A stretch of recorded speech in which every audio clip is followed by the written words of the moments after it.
Olá, pessoal, muito prazer. Eu me chamo Clara, estou no 9º semestre de Direito aqui na UCDB, último aninho de faculdade aí, e nada melhor do que encerrar esse ciclo maravilhoso fazendo parte de algo tão significativo como Rota Jurídica. E hoje, juntamente com a minha amiga Lenita, nós viemos aqui representando a Liga Feminina de Direito da UCDB. Oi, galera, tudo bem? Me chamo Lenita, estou no 3º semestre de Direito aqui na UCDB. Exatamente, Clara. E assim começa agora mais um programa do Rota Jurídica, especial Mês das Mulheres. Hoje vocês acompanham um encontro especial que reúne inspiração, experiência e protagonismo feminino. O tema do programa é Mulheres no Direito, destacando trajetórias de profissionais que trilharam caminhos importantes na carreira jurídica. Nós vamos conhecer histórias reais de mulheres que enfrentaram desafios, conquistaram seu espaço no mundo jurídico e hoje compartilham aprendizados capazes de inspirar e transformar qualquer trajetória. Você também vai ouvir as convidadas dessa roda contarem como começaram sua caminhada no mundo do direito e quais foram os momentos marcantes dessa jornada. E mais, os principais desafios da profissão, as conquistas ao longo da carreira e respostas para dúvidas muito comuns entre estudantes que estão dando os primeiros passos na área jurídica. Tudo isso agora, em um encontro feito para inspirar, orientar, fortalecer a presença feminina no direito. Aqui no estúdio hoje, nós estamos com a presença ilustre das doutoras Vitória Junqueira e Beatriz Sampaio, as quais possuem um currículo impecável, uma carreira inspiradora e um conhecimento que pode agregar e muito às nossas vidas acadêmicas. Muito obrigada, doutoras, por aceitarem o nosso convite hoje de estar aqui prestando essa roda de conversas, que é um privilégio para a gente poder, hoje em dia, conversar com as doutoras tão de perto assim, né? Porque as doutoras são influentes no mundo da internet, mas estarem aqui presencialmente muda completamente o lugar, né? Então, muito obrigada por vocês estarem aqui hoje. Em primeiro lugar, eu que agradeço o convite de vocês, o convite de participar da Liga. Ser madrinha da Liga é um cargo importante. Na hora que eu fui colocar, eu já sou advogada há 25 anos e falei, não vou colocar nem minha hora de atuação. Eu sou presidente da Comissão da Mulher Advogada e sou madrinha da Liga, que eu acho que é um papel importante e é o que eu faço aqui. Eu me sinto em casa aqui na UCDB, foi onde eu estudei, onde eu me formei. E é uma honra estar aqui com vocês. Espero poder contribuir, dividir com vocês um pouco da minha história e tirar as dúvidas de alguns pontos, né, a respeito da carreira, dos nossos calouros que estão aqui presentes. Obrigada pela presença de todos e pelo convite.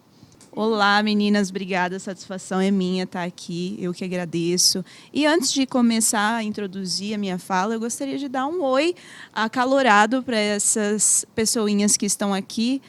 Calourinhos. Tudo bem? Oi? Olá, doutoras! Oi, que fofos. Parece escola ou faculdade. Gostei desse negócio de oi, doutora. Oi, doutora. Acho que eu vou criar isso como método no meu escritório. Não vou aceitar nada menos, doutora Bia. Eu acho que é muito moderno. Eu acho tem que ser muito moderno. Um coro de recepção. Fico muito feliz de estar aqui, conversar com o pessoal e com vocês, produzir esse conteúdo de validade, não só para os acadêmicos, mas para nós também, porque é uma troca sempre e a gente pensa, às vezes vocês podem olhar e pensar, hoje elas vão ensinar. Sem demagogia nenhuma, a gente sai daqui sempre um pouco mais transformado com, às vezes, algumas palavrinhas que vocês falam. Que depois que a gente chega num certo ponto, doutoras, a gente fica um pouco cansado, às vezes um pouco desanimado. E não é isso que a gente vê aqui dentro. A gente vê pessoas entusiasmadas, então a gente quer entusiasmá-los, assustá-los um pouco, mas também receber essa energia de vocês, que é um gás. Então, a satisfação é minha de poder falar um pouco da minha carreira, que, ao contrário da doutora Bia, ainda sou uma bebê, falei isso na palestra semana passada, tenho 9 anos de formada e espero que esses 9 anos possam servir de alguma troca, tanto para quem está assistindo em nosso canal, quanto para vocês aqui presentes. Obrigada. Para começarmos, eu gostaria de fazer a nossa primeira pergunta, né? Como surgiu o interesse pela carreira jurídica?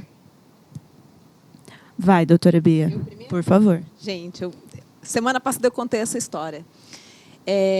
Eu queria ser piloto de avião quando eu era muito pequena. Piloto de avião. Mas não deu certo, não preciso nem falar, né? Aí que você tem um passado, Bia, a gente não sabe como. Pois é. Seria incrível. Duas carreiras, duas profissões. Eu comecei a aprender e conhecer, e eu amava aeroporto. Não sei por quê. Até hoje eu gosto. Amo. Amo viajar e amo aeroporto. E aí eu comecei a me interessar pela carreira diplomática. Itamaraty, a questão, né, da diplomacia, de aprender línguas. Quando eu me toquei, eu vi que estava muito tarde, que as pessoas se preparam desde muito cedo para ter esse tipo de carreira, né? Conhecem vários países, aprendem muitas línguas. E eu comecei a trabalhar aqui na UCDB, no cerimonial. E eu trabalhava nas formaturas. Isso na época que a UCDB foi criada. E nas formaturas eu ouvia os discursos do curso de Direito. E eles me encantavam. Eu até usei uma palavra assim, que quando a gente sente o coração da gente pulsar, eu senti o meu coração pulsando a cada discurso no curso de Direito. E aí eu descobri ali o meu lugar. Fiz o vestibular, foi o único vestibular que eu prestei para cursar Direito aqui na UCDB. E sempre quis ser advogada, desde o primeiro dia que eu entrei nessa casa. Ao contrário da doutora Beatriz, eu não tinha a vontade de seguir a carreira jurídica, tanto que antes de entrar na carreira, no curso de Direito, eu fiz 2 semestres, melhor dizendo, de jornalismo. Então, na época, com 17, eu passei na UFMS aqui do nosso estado para jornalismo e amei a opção, porque eu até hoje acho muito legal a arte de se comunicar, acho incrível. Só que eu fiz os 2 semestres e deu a pior greve que já existiu na UFMS de toda, acho, a história dela, que foi aquela greve de 2012, que durou, acho que 4 meses. Foi quando eu optei por fazer um intercâmbio. Nessa época, eu tive esse privilégio através dos meus pais e fui morar uns meses fora. Quando eu voltei, algo em mim dizia que eu não queria mais ser jornalista. Não sei se foram os ares, não sei o que aconteceu. Meu marido já fazia direito antes de mim e ele ficava na minha cabeça. Aí, antes de falar sobre a entrada propriamente dita no direito, eu quero dizer que, às vezes, a pessoa que está vendo a gente explicar, falar sobre a nossa rotina, sobre a nossa carreira, e vocês também, até vocês, meninas, você falou que está no 9º semestre, né, Clara? Já viveu muito. Você está no 3º, Lenita. Então, ainda tem um chão. Mas sejam os espectadores que estejam vendo isso depois no nosso canal, ou vocês aqui dentro, às vezes estão se identificando na fala. Porque, poxa, às vezes o direito não foi a nossa primeira opção. Não sei, às vezes alguém nos vendeu aquele leque do direito de opções, e você chega aqui e vê que o leque é um post-it que você vai penar para se abanar, porque na realidade é bem complicado se achar dentro do direito. Então não percam as esperanças, porque mesmo que eu não tenha tido vontade de entrar na área jurídica, algo em mim acendeu, eu falei, vou dar uma oportunidade, e aqui estou hoje. 9 anos de advogada, poderia ter feito qualquer outro concurso, mas me encontrei na advocacia. E foi assim, sem nenhum tipo de sonho, mas os sonhos, e nós falávamos disso na palestra do Dia da Mulher na OAB, na semana passada, e sexta-feira, a respeito de como os objetivos eles mudam ao longo do tempo. Às vezes nós não nascemos com um sonho propriamente dito, mas o desenvolvemos e o criamos conforme a jornada vai. Hoje eu tenho um sonho de ser uma exímia advogada, vou chegar lá uma hora e é um prazer, então, estar aqui e falar para vocês, não desistam de amarem a advocacia, de amarem o direito. Às vezes vocês vão se encontrar nessa profissão, como eu me encontrei, né, Bia? Pois é, e às vezes isso acontece ao longo da carreira, né? A gente toma um caminho e a gente vai encontrando vários tipos de advocacia ao longo desse caminho e a gente vai se adaptando. Ou de até concurso, que você né, descobre aquele que fala, não, isso aqui eu gosto de fazer, é o que me faz feliz. E aí, eu acho que assim, você trabalhar com uma coisa que você gosta, que você sonha, acho que é um segredo do sucesso, assim, da gente. Demora, né? às vezes. Demora. Mas um dia a gente tem fé que encontra e encontra, né? De fato. Com né? certeza, com certeza. Porque sucesso, eu acho que é uma junção de muitas coisas, né? Não é necessariamente um resultado externo. Às vezes é uma coisa que a gente precisa ter dentro da gente. Eu diria que é o principal, inclusive. Exatamente. Muito obrigada pelas respostas, doutoras. Vamos agora para a próxima pergunta. Vocês já presenciaram ou enfrentaram alguma situação de preconceito ou resistência dentro do meio jurídico? Como lidaram com isso? Doutora Vitória pode responder primeiro. Eu tive um cliente, e esse cliente ele foi meu cliente por muitos anos, mas nesse ano específico, eu ainda era recém-formada e tinha desde o início a advocacia com o meu marido, que é, obviamente, um homem, né? No caso, marido, intitulei.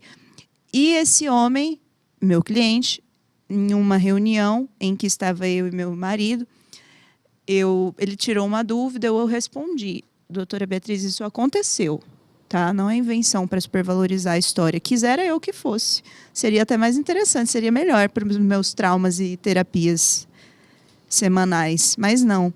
Ele perguntou, tirou uma dúvida, na época ele era do Exército, e aí eu respondi a dúvida dele, e modéstia à parte, brilhantemente. Aí ele falou, com essa profundeza de olhar nos meus olhos: doutora, eu queria ouvir o doutor Rafael. E naquele momento eu entendi que não era que ele queria ouvir o doutor Rafael porque o doutor Rafael tinha uma outra perspectiva sobre aquele ponto que eu estava trazendo. Mais a fundo, ele foi falando algumas outras coisas, eu entendi que era porque o que eu trouxe para ele não era o suficiente. Não no sentido de que eu não dei informações suficientes. Eu dei, modéstia à parte, uma aula para ele sobre aquele direito dele. Porque eu sou a pessoa que no escritório faz a parte técnica. Meu marido não. E quando ele disse isso, o meu marido olhou para ele e falou assim: fulano, o que a Vitória disse é exatamente como eu penso. Porque ele já tinha entendido que o contexto era nesse de preconceito. E aí ele falou: não, tudo bem, então desculpa, eu só queria saber se você tinha uma opinião diferente. E aí ele olhou para o Rafael, meu marido, olhou para ele e falou assim: a gente não é médico para você, em sociedades diferentes, para você pedir segunda opinião. Se você está aqui, nós somos uma sociedade, você confia em ambos da mesma forma, ou deveria. E ali em diante a gente rompeu a prestação de serviço para esse cliente, porque a gente entendeu que fundamentalmente ele não respeitava e não confiava no nosso trabalho se ele não confiava em mim, que era quem estava peticionando, falando com o juiz por ele.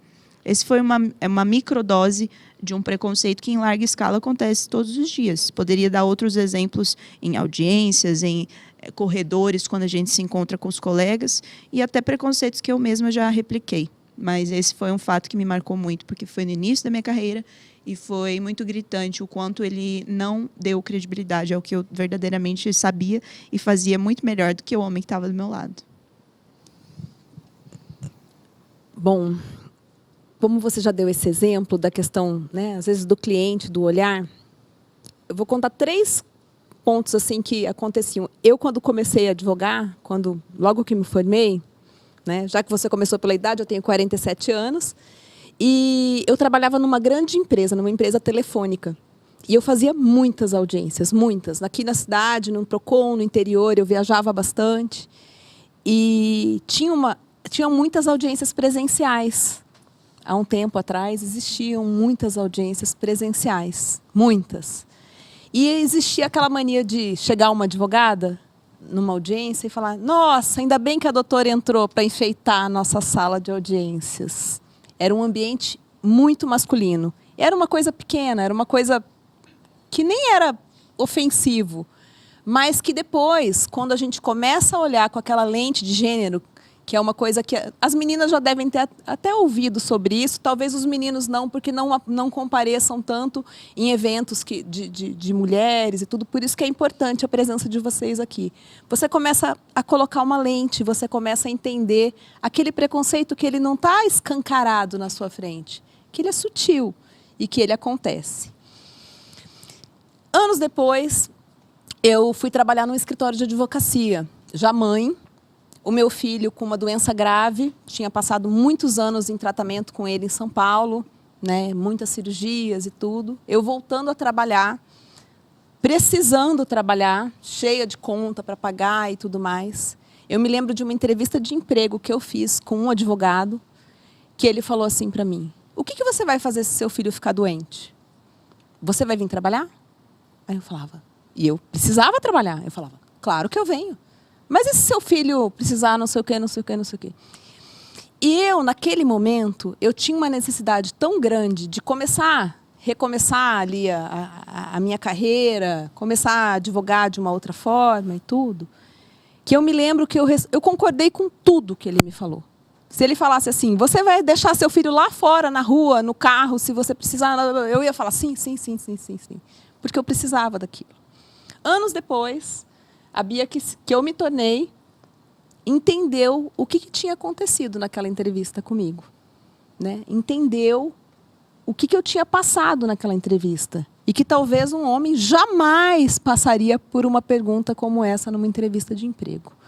Talvez por homens e talvez por mulheres também entrevistando, né? Os limites. Quem que é mais importante? Igual um filho falar, quem você ama mais? Eu ou meu irmão? É uma pergunta sem resposta. Porque o que acontece? Homens e mulheres, pais e mães, quando precisam estar presentes na vida dos filhos, né, sem perder qualquer responsabilidade com o trabalho, com os prazos, e isso é possível, plenamente possível, os dois têm a mesma responsabilidade, né? Mas eu ali naquele momento, eu não percebi. Eu só percebi muito depois isso que aconteceu. E não, acho que essas duas histórias acho que já retratam bem, né? Como mãe e como mulher. Tá excelente. Tem um monte. Puxa uma carta de rolo, sabe aquelas cartas de rolo? Tem bastante coisa. O principal, assim, é a gente entender que às vezes isso acontece de uma forma sutil. Às vezes a gente não sabe como se comportar, como se portar, como responder. Mas quanto mais a gente se conhece e mais a gente participa de momentos como esse, a gente ouve uma história, eu tenho certeza que uma pessoa que com 17 anos escuta isso aqui, um dia vai ser pai, ou vai ser chefe, ou vai ser dono de uma grande banca, ou vai ser magistrado numa vara com assessores e assessoras na sua responsabilidade, e vai ser um chefe diferente, porque um dia ouviu alguém falando que passou por isso. Por isso que é importante uma roda como essa. Parabéns a vocês por estarem realizando isso. Obrigada, doutora. Só um adendo aqui antes de pular para a próxima pergunta. Eu achei essa pergunta muito interessante, principalmente porque a gente tem uma plateia aqui hoje. Importante porque, para as mulheres, as meninas que estão se formando aqui, entenderem que elas, infelizmente, vão passar por essas situações no mundo que a gente vive hoje, que a gente não vive numa utopia, como a doutora falou. Então, elas precisam não ficar com medo, mas sim se preparar para dar uma boa resposta para uma pessoa que fizer isso com elas. Questão de se acontecer, é uma questão de quando. Quando acontecer, exatamente, infelizmente. Bom, a gente em 2024 teve a aprovação da inclusão do assédio como infração ética na OAB. Ou seja, se o assédio virou uma infração ética, é porque isso acontece em escritórios de advocacia. A nossa primeira campanha, quando a gente assumiu a OAB, primeiro ano, em 2022, a gente teve uma campanha nacional pela advocacia sem assédio. Ou seja, acontece. E é uma coisa que aconteceu literalmente ontem. 2024. Então, somos nós, vocês, nós, os percussores disso, que vamos repetir isso até isso impregnar e fazer realmente valer. Porque, por enquanto, a gente sabe que, infelizmente, os problemas ainda são muito gritantes. Mas uma hora eu tenho certeza que vai melhorar. Eu espero. Eu tenho fé. Nós temos fé. Só dando mais um adendo aqui para passar para a próxima pergunta. A carreira para a mulher já é difícil em qualquer âmbito. Seja qual for, no meio jurídico, na magistratura, que também está no meio jurídico, ali na docência, em qualquer lugar. Por mais que a docência tenha aquele estereótipo de ser ligado com a imagem feminina, é totalmente diferente. Coloca um professor em sala de aula e coloca uma professora em sala de aula. O respeito que a turma vai ter é completamente diferente. E eu percebo, olhando de fora ali, conversando com outras mulheres, que quando as mulheres... É uma coisa óbvia, lógica. As mulheres ocupando espaços de poder, o preconceito só tende a aumentar. E é isso, né? Para todas as meninas que estão aqui presentes, que assistem pelo YouTube, é fortalecer. É não deixar isso para a mente, trabalhar o psicológico, porque vai ter. Não tem o que a gente fazer. Ainda mais com o movimento crescente da machosfera, Red Pill. Então, vai ter, porque são ataques diretos a mulheres que ocupam posições de poder. Então, eu sinto muito, né? Todas nós nos compadecemos com situações assim, que quem, como foi dito, não passou, vai passar, e a gente, infelizmente, tem que saber lidar, né? E ter a nossa resposta na ponta da língua. Muito obrigada. Agora eu vou passar para a nossa terceira pergunta. Quais as maiores barreiras que vocês acreditam que ainda existem para as mulheres no meio jurídico? Olha, eu acho que a principal barreira está dentro da gente. É a gente não acreditar naquela força, naquele potencial que a gente tem.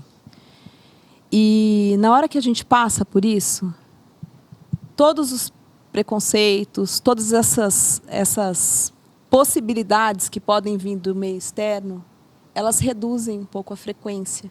Porque a energia que a gente produz dentro da gente, positiva, de acreditar no nosso potencial, de saber que a gente pode ocupar. Você falou de mulheres ocupando espaços. E, assim, a primeira reação, ela é realmente, né, de falar, por que precisa ter tanta estranheza e saber por que precisam ter tantas mulheres? Hoje nós somos maioria, na OAB nós somos mais de 50% das advogadas do país. Aqui no estado quase, né, estamos quase chegando nesse número. A gente vê nos bancos das universidades mais mulheres do que homens. Então, naturalmente, esse processo ele vai acontecer. Não dá para voltar. Já tá, esse barco já foi e está acontecendo. Mas se a gente coloca como barreira, porque eu sou mulher, porque eu... Não. A gente tem que colocar isso como uma oportunidade. E mais do que isso, a gente tem que passar a fronteira da rivalidade. Porque nunca o espaço da Vitória vai ocupar o meu. E se eu hoje estou aqui, é porque antes de mim tiveram outras mulheres que lutaram por espaços menores, maiores, que construíram, às vezes, de uma forma diferente da que eu faço hoje. E, assim, quando a gente entende esse processo, eu acho que as barreiras, elas caem, de verdade. Eu acho que uma mulher sempre pode ser... Né, dar a mão para a outra, puxar a outra, trazer a outra para perto. Ter como aliada sempre. Ter como aliada sempre. E por isso que trabalhos como o da Liga são muito importantes. Muito importantes. Bom, vamos agora para a quarta pergunta. Agora, no âmbito da internet. Nós sabemos que vocês são mulheres influentes. A doutora Vitória tem os seguidores dela, tem os stories diários dela. A doutora também tem o Insta dela pessoal. Então, nós queremos saber... como se posicionar na internet sendo uma mulher para ganhar.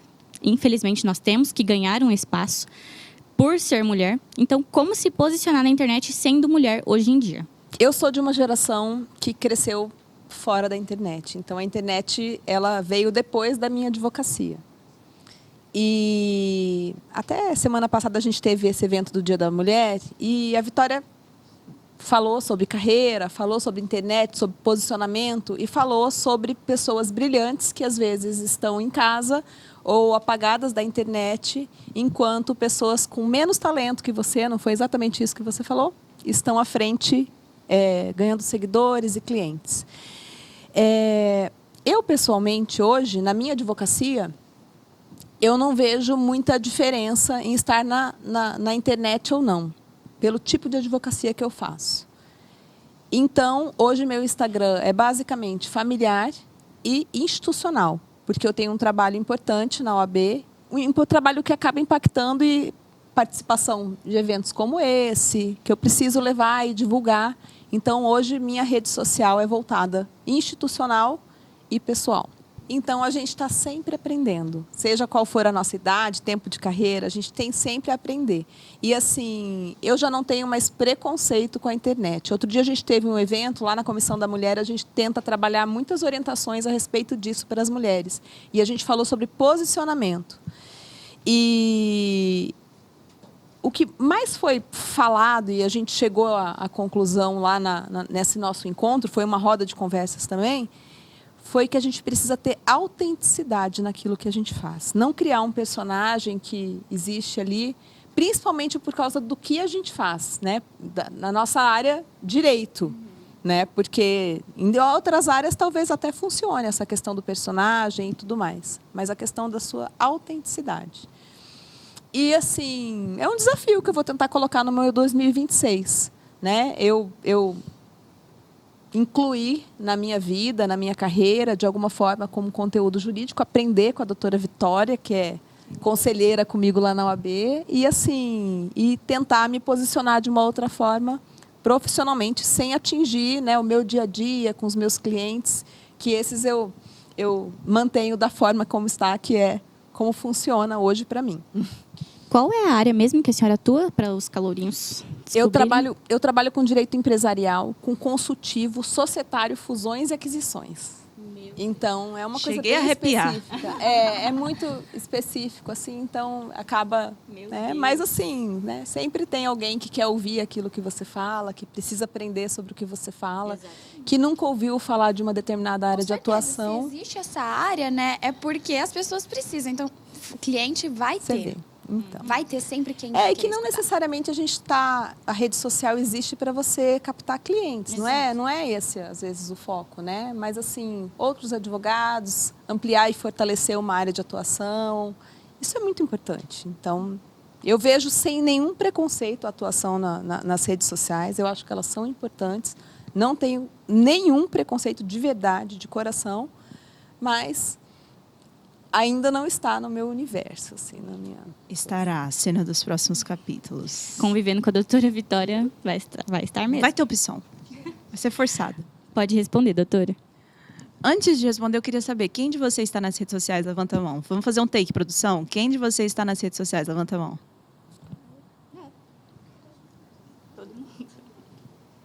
Eu acho que só ele da frente que não levantou a mão. Seu nome? Gabriel. O Gabriel não está nas redes sociais. É se tivermos 60, 70 pessoas aqui, 50, 60 pessoas, de um apenas. Então, as redes sociais... Gabriel, aonde se esconde, qual caverna está, o que come, de onde como sobrevive, porque é interessantíssimo isso, talvez um plano... Trabalhar com a doutora, tá? Boa. Contigo, sim. No offline. Offline. Porque hoje a realidade do... Mas a doutora Beatriz não quer mais trabalhar no offline. Você não está vendo ela fazendo todo o projeto aqui? No processo de migração, a gente Ela faz, fazendo né? todo o projeto de evolução da carreira agora pro digital. Vai ser a Beatriz Ela engajando 2.0. nesse rota. Isso, já claro. Ela É saindo o daqui já ponto- gravando stories. o ponto de partida. Mas interessante que dessas 60 pessoas que estão aqui, o Gabriel é um dos únicos que não levantou a mão, porque ele efetivamente não consome ou não produz conteúdos nas redes sociais. A devassadora maioria, eu queria achar um sinônimo tão potente, mas aí não veio na minha mente. Tá bom. Maioria está nas redes sociais. E aí é interessante que aqui a gente tem uma... Você vê que a doutora Beatriz, embora não esteja nas redes sociais, ela respeita, e não só respeita, como reconheceu a importância das redes sociais, que atualmente ela não é opcional. Ela não é opcional porque ou a gente não está... Ou a gente está nas redes sociais produzindo, ou a gente está na rede social consumindo conteúdo. Então, é uma realidade. A pergunta era como a rede social Como se posicionar participa da na minha rede social. vida, como eu se me posicionar sendo posiciono. mulher. Essa é uma dica que é uma parte do pressuposto de que a gente precisa ser autêntico. Essa palavra que a doutora Beatriz usou também. E a autenticidade, ela vai te gerar credibilidade, porque a sua credibilidade ela precisa ser construída em cima de verdades, de quem você de fato é. O direito a gente não pode ter personagem, mas a gente também não pode ter esculhambação. Precisa ganhar confiança, né? A gente primeiramente. precisa ter credibilidade e confiança no nosso trabalho, nas redes sociais, inclusive. A pergunta é para as duas, mas a gente ficou bem interessado quando a senhora falou a sua área de atuação. A gente quer saber mais sobre a sua área, como você se encontrou nessa área, como se especializou, assim, como surgiu essa área na sua vida. Olha, assim como a Vitória falou quando ela falou sobre sonhos e como chegou à carreira jurídica, os nossos caminhos no direito eles vão se construindo ao longo do tempo. Eu comecei numa companhia telefônica, trabalhando com direito do consumidor, fazendo muitas audiências, e daí trabalhei em grandes escritórios, trabalhei com seguros, com várias áreas. E aí, quando eu comecei a advogar sozinha, tive o meu escritório e comecei a fazer essa advocacia, eu comecei a ter a demanda dos meus clientes. E, a partir da demanda dos meus clientes, eu fui aprendendo, fui fazendo cursos e fui aprendendo para poder atendê-los. Trabalhei numa área de recuperação judicial. Por quê? Porque uma companhia, que um cliente participou como credora numa recuperação judicial, aprendi a fazer isso. Então, assim, de acordo com a demanda do meu cliente, eu fui aprendendo, me moldando e utilizando referências e experiências dos grandes escritórios que eu trabalhei, da carreira na área de direito do consumidor. Então, foi mais ou menos assim que foi trilhando esse Entendi. caminho, né? Eu quis fazer essa pergunta porque eu acredito que eu me vejo, como as meninas aqui hoje, eu quero advogar, só que eu não me interesso por nenhuma área específica. Me interesso muito por família e previdenciário. Só que, como você falou, você queria ser pilota de avião. Então, Olha as onde coisas que eu tô. podem mudar, exatamente. Então, eu quero ter aptidão para me especificar numa área assim como você teve, entendeu? Eu acho que assim, a gente tem que ouvir o mercado também. Não Sim. adianta também você insistir numa coisa, falar eu quero fazer aquilo, ou fazer uma coisa que você não tem aptidão para fazer. Eu acho que a gente tem que ir Vocação. entendendo isso. Não é nem só vocação, eu acho que quando a gente treina as coisas, você consegue evoluir, aprender, estudar, e a gente estuda a vida inteira. Eu hoje, né, já estou na beira dos 50 anos, eu sento para aprender uma matéria do zero, quando eu preciso, quando um cliente meu precisa, né? Eu encontrei um caminho que é extrajudicial, basicamente extrajudicial, é consultivo. Então, hoje, eu ainda tenho algumas demandas judiciais, atuo em algumas coisas judiciais dos meus clientes, mas consigo fazer uma advocacia extrajudicial, que é um caminho que está crescendo, está evoluindo e que a gente vê nas redes sociais, que talvez até seja o caminho que eu vá encontrar na rede social de divulgar exatamente essas alternativas que Apresentar, existem. né? Para as pessoas Apresentar, conhecerem isso. essa nova área que está Com surgindo, né? certeza, com certeza, né? Tem muita coisa na internet, tem coisa boa, tem coisa que não é boa, tem coisa que tem profundidade, tem conteúdo e tem coisa que não tem. E para a gente saber filtrar isso só tem um jeito, a gente estudar para a gente ter a referência. Não dá para a gente achar que assistiu um vídeo no YouTube e aprendeu e virou especialista em determinado assunto, né? Não é bem assim. Então, daí, assim, lá na frente é o nosso cliente que paga e depois a gente, eticamente, né, profissionalmente, por isso. Então, Entendi. a gente tem que ter responsabilidade. Muito obrigada pela sua resposta, doutora. Agora, doutora Vitória, como você se encontrou nessa área familiar? Se você já saiu da faculdade imaginando a hipótese, se você estudou as melhores opções, como que foi? Primeiro, segundo semestre, terceiro semestre, você está deslumbrada. E você quer ser juíza, desembargadora ou... Promotora. Não. Diplomata. Também tive minha época. Depois você, quarto, quinto, bom, talvez eu queira ser delegada, promotora. Sétimo, oitavo, defensora.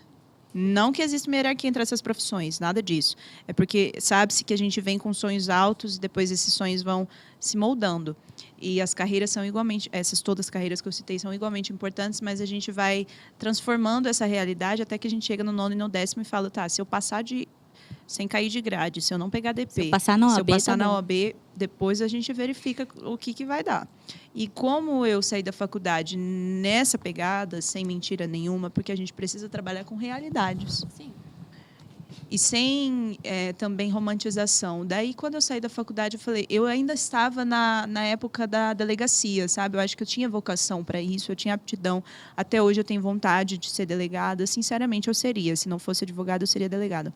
Mas, quando eu cheguei no fim da faculdade, eu estava bastante insegura. E meu marido quem me incentivou a começar a advogar. Quando nós optamos por sair dessa área do concurso e ir para a advocacia, eu dei essa chance para o direito de família, mas que não foi eu quem dei. Foi ele que deu para mim.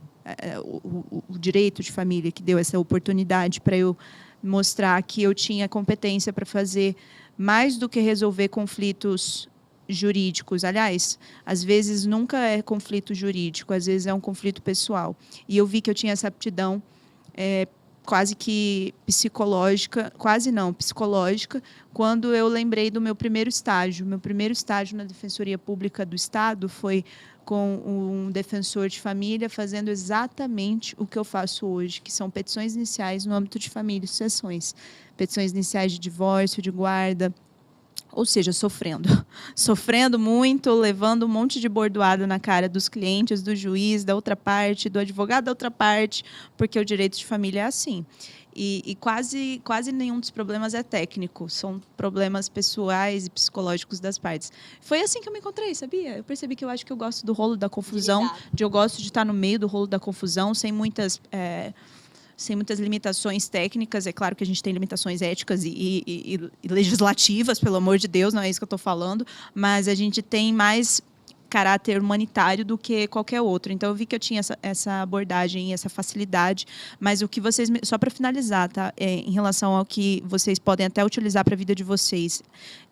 Por exemplo, Vitória, eu quero fazer direito agrário. O que hoje eu falei, um tempo atrás, para uma mentoria que eu lecionei, onde eu conversei com milhares de advogadas, mais de 50, e mais de 50 advogadas tinham uma dúvida em comum. Que área eu quero atuar? Eu não sei. Eu gosto disso, mas eu vejo que não dá dinheiro, isso dá dinheiro, mas eu não gosto disso, porque eu percebi que eu não tinha o brio para ser delegada quando eu vi a primeira porta de delegacia fechando no meu ouvido. Eu tinha aptidão. Eu tenho aptidão, sinceramente. Se me colocar, eu consigo desenvolver um negócio bem legal na área criminal. E tem demanda, mas eu não tenho brio. Eu não tenho capacidade de estar ali. E a gente tem que reconhecer isso. Essa intersecção é a hora que você gabarita e você fala, essa área é para mim. A hora que eu percebi que todos os meus checks na área de direito de família, infelizmente, porque a duras penas eu sofro, eu estou cheia de cabelo branco, com 32 anos. E a hora que eu percebi que essa era a minha intersecção, eu falei, estou fechada com o direito de família. Foi assim. Muito obrigada, doutoras. Inspiradoras as suas respostas. Bom, para finalizar, que mensagem vocês deixariam para as meninas que vão se formar, para as meninas que estão começando o curso de Direito ou qualquer outro curso? Uma mensagem, assim, inspiradora. Eu estou inspirada com essa plateia, que não tem só meninas, tem homens e mulheres. A gente já falou de ser autêntico, de ter amor por aquilo que faz. Naquele momento em que eu estava começando a construir a minha carreira e começando a sair do universo e fazer o meu escritório, saber aquilo que eu gostava de fazer, eu fiz essa tatuagem no braço exatamente porque eu estava fazendo esse processo, entendendo o que eu sou boa no que eu faço, o que as pessoas sempre me pedem para fazer, aquilo que eu gostaria de fazer. Então, escutem o coração de vocês, sempre ajam dessa forma. E tenham ética, saibam que a gente tem um veneno hoje na vida das pessoas, que é isso aqui, que tem uma memória eterna. Então, aquilo que vocês fazem na faculdade, aquilo que vocês fizeram na escola, eles têm uma memória eterna. Então, assim, o nome de vocês é muito importante. E é ele que vai constar na carteira da OAB de vocês, ou na carreira de magistrado e tudo mais. Então, desde hoje, pensem e cuidem da construção desse nome. Estudem, porque a gente nunca vai parar de estudar. E se não quer estudar, está na profissão errada, porque não tem jeito. Porque na hora que você acha que você sabe tudo, vai lá e mudam as regras, muda o sistema do judiciário, muda... no meu caso, mudou o Código Civil, o Código de Processo Civil, extinguiu o Código Comercial. Então, isso vai acontecer. Então, a gente tem que estar sempre preparado para isso. E mais do que isso, tenham assim, muito amor, muita coragem e não esqueçam de uma coisa extremamente importante. Saibam da importância do colega do seu lado, do network que vocês construam, não só na faculdade. Acabei de falar que eu tenho contato até hoje com os meus colegas de faculdade de 25 anos atrás. A gente faz parceria, a gente conversa, a gente troca ideia, a gente se ajuda até hoje. E isso é extremamente importante, porque aquela habilidade que eu não tenho, que eu não gosto de confusão, eu sou uma pessoa conciliadora, e muito conciliadora, sempre fui. Quando eu preciso da confusão, eu ligo para a Vitória. E falo, Vitória, preciso de rolo e confusão. E é assim que a gente constrói um caminho melhor na nossa carreira. Acho que a gente consegue seguir. Se eu puder dar um conselho, acho que é esse. Maravilhoso seu conselho. Maravilhoso. Eu vou seguir esse conselho. Será que eu consigo ser menos bélica? Mas olha só que interessante. O meu conselho vai muito de encontro ao que a doutora Bia trouxe. Eu não sou, dentro da beligerância, dentro da briga, dentro do caos, da confusão e do rolo, que eu falei que eu gosto de estar, eu sou pacificadora também. É minha natureza. Eu tento resolver com um conselho pacífico, com uma estratégia pacífica judiciária. Mas o que eu queria trazer trazer a atenção de vocês e para quem eventualmente estiver assistindo é que dentro do direito é só um recorte do que nós somos na nossa vida num espectro amplo. E antes de tratar os problemas das pessoas como problemas, tratem as pessoas como pessoas. Por quê? Se a gente chega num banco hoje e é maltratado pelo gerente, nós reclamamos em casa. Isso marca, a gente vai lembrar. Se a gente é maltratado ou tratado nas coxas, esse termo não se usa mais. Não se usa mais nas coxas. Se a gente trata as pessoas com indiferença, com grosseria, essas pessoas vão lembrar. Quem apanha não esquece. Então, para o nosso judiciário melhorar, menos livro, mais autoconhecimento e mais carinho para as pessoas, quando forem advogar, quando forem ser juízes, quando forem ser serventuários do Poder Judiciário, quando forem ser clientes. Lembrem de serem carinhosos com os seus pares, seja dentro da profissão, seja na casa de vocês. A partir daí, a gente resolveria problemas muito grandes, porque aí a diferença ideológica é um mero detalhe. O que vai prevalecer é o convívio, o bom convívio e o respeito. Para além disso, estejam nas redes sociais com ética, com profissionalismo e com uma assinatura.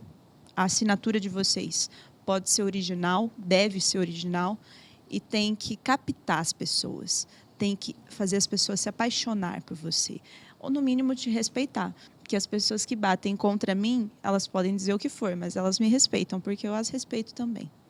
Bom, infelizmente, nosso tempo juntos está se encerrando. No entanto, eu acredito que essa conversa nos proporcionou reflexões valiosas e enriquecedoras, não é, Lenita? Isso mesmo, Clara. Gostaria de expressar nossos sinceros agradecimentos às doutoras aqui presentes, aos acadêmicos do curso de Direito do Noturno, que participaram desse momento significativamente tão importante para nós da Liga Feminina de Direito. Tchau, pessoal. Até a próxima.